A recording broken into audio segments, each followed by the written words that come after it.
think we're recording now. Marcus Montgomery, welcome to our Hi, little buzz chat. How are you? It's I'm early good. How morning. are you? You just woke up like 2 minutes ago. Well, not quite. The dog got me up early, and then I take him out to the dog park. So I've been up for an hour or so. All So right. Well, thank you for coming to visit with us. I haven't seen you in how many years? Probably since high school. 20 plus, but we won't do the math. I It know. I just was going to say I like to think of depressed. it as like 5 plus, but I guess it's a few years younger than Yes. that. So you're in Oakland, California now, and you've been in California though for a long time, right?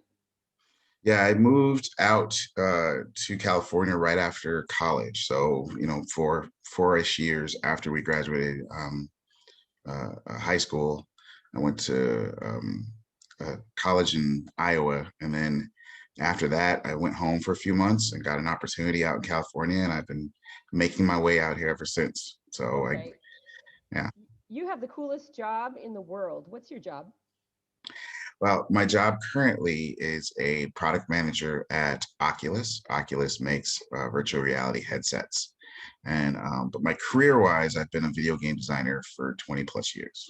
Okay, that's what's cool. So I want to talk about video game design, but I really want to talk about inclusion today. So I want to talk about that, about being an African American man in what I can assume was often a sort of pretty white male heavy industry, I can imagine. But it sounds like it's changed a lot pretty recently. Can you tell me Uh, about that? I wouldn't say it's changed a lot. I do think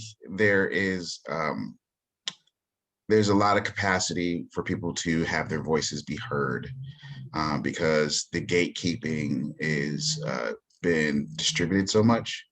Whereas when I first started 20 years ago, um, most of the people that were in the industry were folks who really wanted to be in the industry and sought it out because it was such a small, inset, and there was only I don't want to call them a handful of developers, but you knew a lot of the developers, and there was a set number of publishers, whether it be Sega, EA, or Activision, or Acclaim at the time.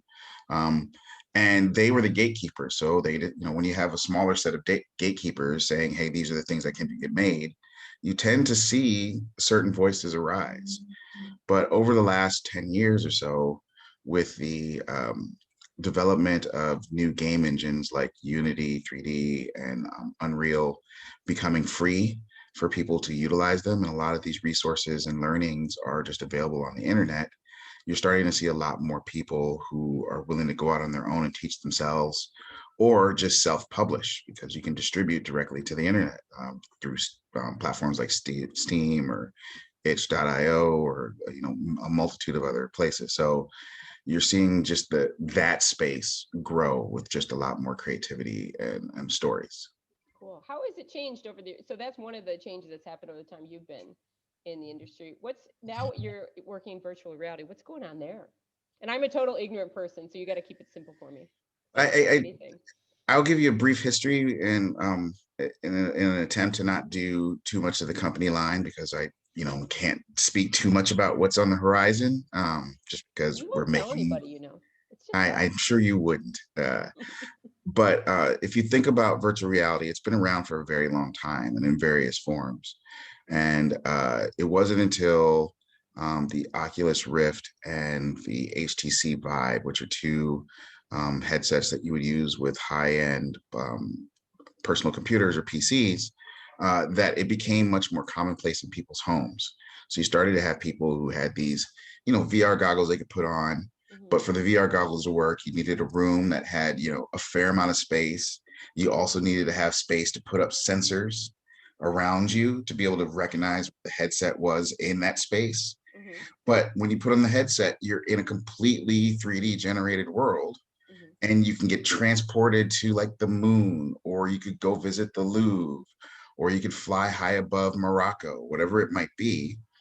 Mm-hmm. And it's just really a nascent space, Mm-hmm. because every year we're developing new stuff. Things are getting cheaper. But Oculus, the company I work for, just released maybe like last year before, a headset called the Quest. And we just released late last year a new headset called Quest 2. What makes this different than all the previous headsets, whereas like with the Rift and the HTC Vive, you needed a PC, you ran these cables from your headset into your PC, and you'd like be trying to move around and feel like you're swimming underwater. And then Like the this, Borg. yeah, and then you got this cord in your way when you're trying to like act like you're swimming. But the Quest headset is standalone. It's just a device that straps to your headset. The controllers are wireless. There's no wires on your headset.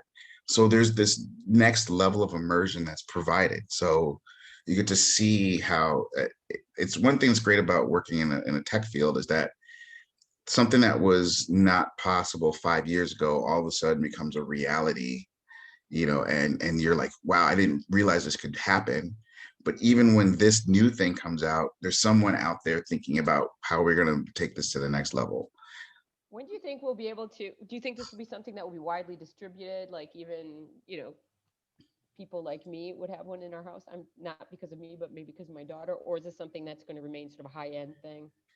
The Oculus Quest was priced as a consumer headset, and it's I'm going to use the term relatively affordable. Okay. And available worldwide right now.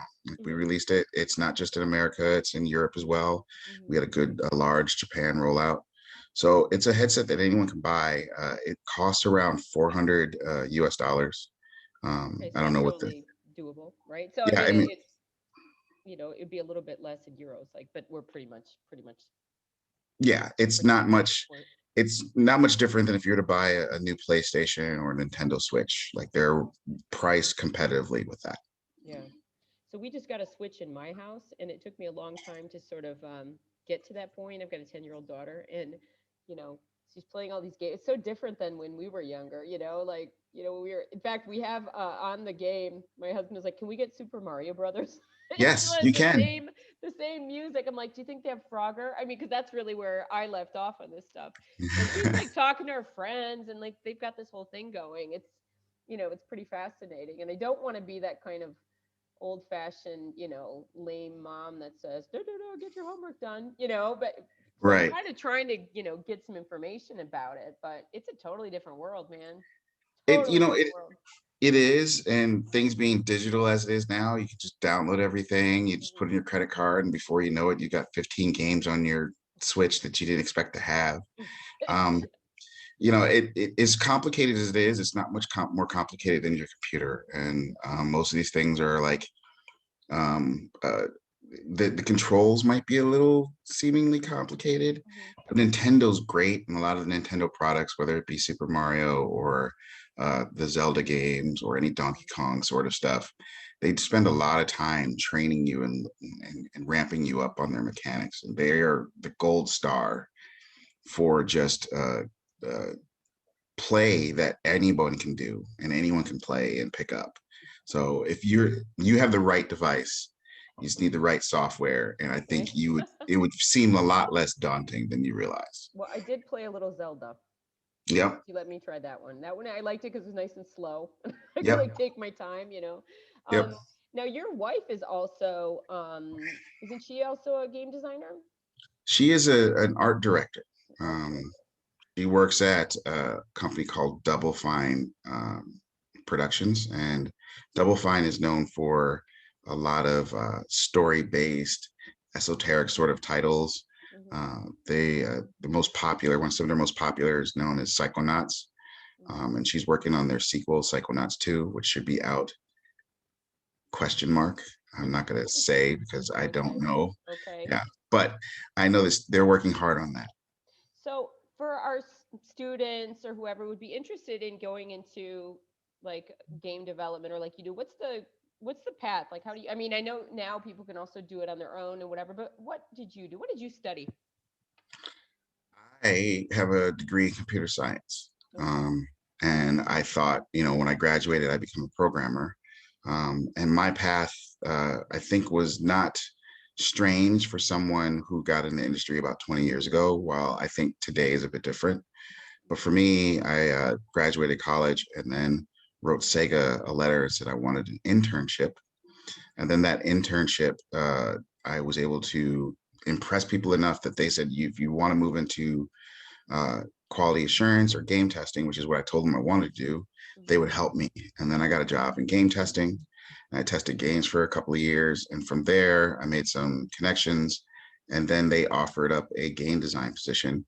And I had no idea what that meant. And I had to do a lot of on the job learning. And I've been on the job learning ever since. Because when I started, there's no such thing as a game school or video game classes. Today, there's degrees in video game development, right? And getting degrees in 3D art and all these other things. So I think the path is a lot different now. You don't have to go to school to become a game developer, but there are classes, whether you want to take them online or go enroll in an actual program at a university, it's up to you. I think to put the final point on this, to become the game developer, you need to decide what about game development interests you. Do you want to be an artist? Do you want to be a programmer? Are you interested in production? Are you interested in sound, composing? Maybe you like writing. Like whatever your interest is, there's probably some aspect of that you could find in game development. Sure, there's like tons of jobs now in tons of different types of jobs that I would never have imagined were, you just the ones you just said, and that's just a small part, of what you can do video gaming, right? I mean, Very much so. it's incredible. Now, do you work at home or do you work in an office? Uh, Typically work in an office, but since COVID, everyone's at home. Okay. Uh, it was funny how seamlessly, I don't want to say seamlessly, that's actually unfair. We were able to transition to remote development fairly easily because that's not strange for tech folks to have online meetings. It isn't always the case, but people are making those adjustments.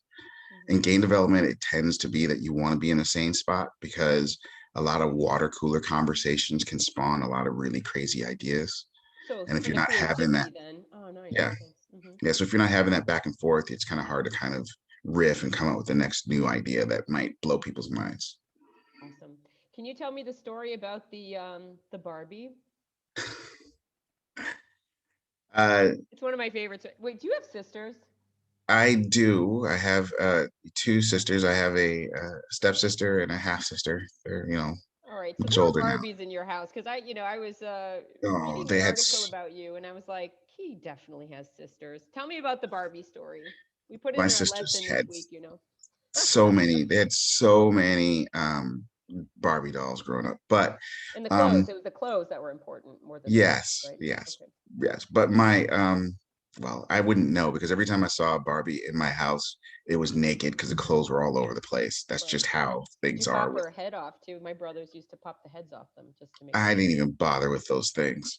Uh, but to your question, um, Barbie every year has like a career doll, something that they roll out to highlight, a specific career that they want to highlight for young girls. It might be like a airline pilot, it could be a doctor, it could be, I don't know, a restaurateur, whatever it might be. But a few years ago, they rolled out a video game developer Barbie doll.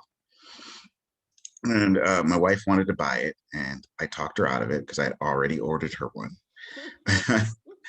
And but it was they only had one Barbie doll that came with this particular career path. And Barbie has branched out to have women of different ethnicities, whether they be Asian or Hispanic or even Black. And I wanted this doll to resemble my wife in some way, or at least my wife we're very proud of our heritage. And so um, I took this doll and then went to the store and found another doll who was darker complexion and fabulous hair, and decided to swap the clothes and put the darker skinned Barbie in the packaging for this video game developer Barbie, so that my wife could have a Barbie doll that was indicative of her experience. That is so romantic. I love it. It's like, it's February. We call it Kindness Month. We're working on Kindness Month. We have a kindness calendar but it's also, you know, Valentine's Day in there. You know how in America we celebrate Valentine's Yep. Day since we're little kids. Also with friendship, right? Giving people Valentine's. So I thought that was such a good story for February, you know, because we're thinking Yeah. about that kind of stuff. So I was just like, just cracking up, picture you like changing the little clothes on this, you know, putting little Uh, trees on one. And the I clothes, the clothes part was not the hard part. It was getting the packaging to look just right. torn out just enough so I could put it back in the packaging and make it look like it was. That was the surgery part. Okay, The that's, clothes I are can fine. tell you that I told you that I would show you my Kamala Harris doll. I Right. told that story. So Yeah. in my Kamala Harris doll, I was so excited to get her that I opened her up. And then when I shut her, I kind of ripped the package a little bit, which, you know, I guess I could put some scotch tape on there, but I feel like, oh man, you know, I wanted her to Yeah. stay all pristine and perfect. Cause when I was little, I didn't treat my dolls very well. So I wanted to treat Kamala and RBG. You know, I have her too. They both like watch me Yep. work. So I know what it means to try to put a doll back in the packaging and have it look pristine. It's not the easiest It's thing. not easy.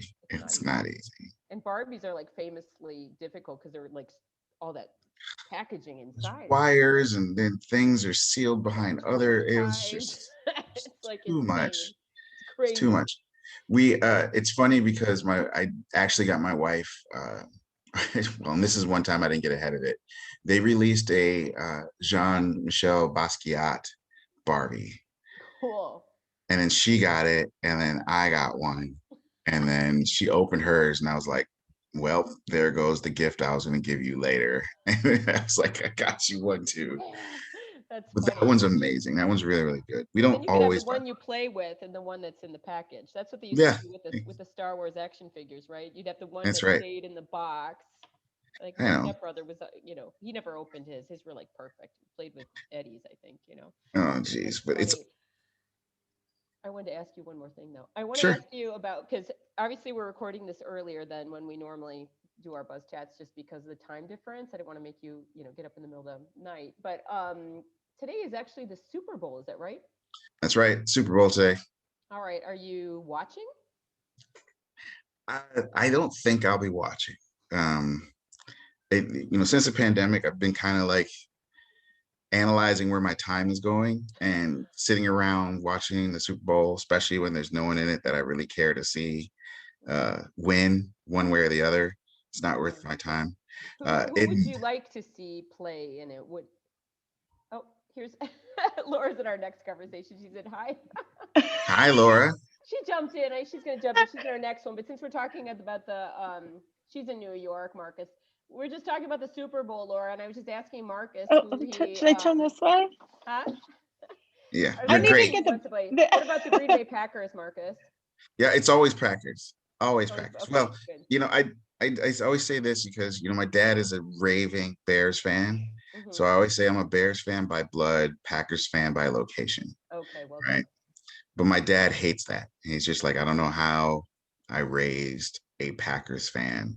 A Bears fan And and a Packers fan in the same house. That's crazy. well, Never it's heard his of such fault a thing. for Pretty birthing funny. me in Wisconsin. So, Yeah. you know, And I've got one last question for you, Marcus. How do you feel about Amanda Gorman doing a poem at the Super Bowl? I am interested to see how this is going to work out. This is completely off the rails as far as, Super Bowl entertainment, but we've also lived through Beyonce, Prince, and the Janet Jackson wardrobe malfunction. Why not have poetry? So, this will be interesting. It's awesome. Cool. Yeah. Marcus, I'm gonna and Laura, I'm gonna cut us off now, and then we've got sorry, another I crashed conversation. your Zoom. No, it's We're happy to lovely. have you. It's pretty fun. I love it.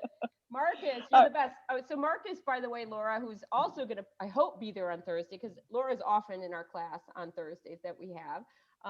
So I hope she can like interrupt her lunch hour to be there too. But Marcus, we'll see you on Thursday in our writing class. And Yep. thank you, thank you, thank you. I hope you have a great day. And whatever you do Yes. with your time, I hope it's fun and exciting and you have a great day. And we'll see Thank you you. on Thursday then, okay? All right. Just send me a reminder and I'll be up. Don't forget to wake up. Laura, I'll see you in a few. All right. okay. Bye. Bye. Bye, Marcus. Bye.